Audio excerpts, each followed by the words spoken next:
Ito yung bagong gawa na rice cake.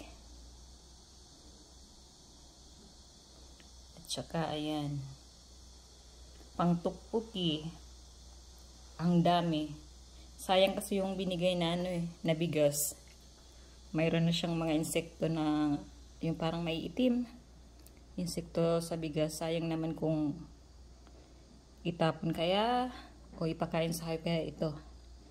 Pinagawa na lang namin na rice cake. Ito yung mga malalaki.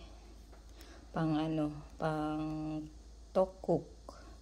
At ito naman yung mga maliliit. Mainit-init pa. Ganyan siya kaliit. Masarap itong gawing tteokbokki. Lagay lang sa freezer para matagal na konsumo.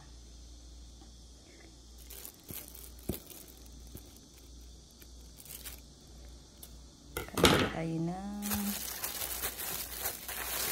rice cake or tok.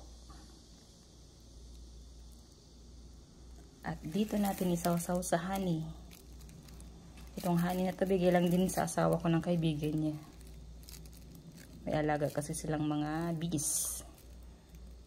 Nagbibinta sila ng honey. Ito bigay 1 garapon. Ang sarap. Mainit-init pa. Bagong gawa. Binabad ko kasi yung bigas kagabi. Tapos ngayon pinagiling. Ito pinagawang tok. Rice cake.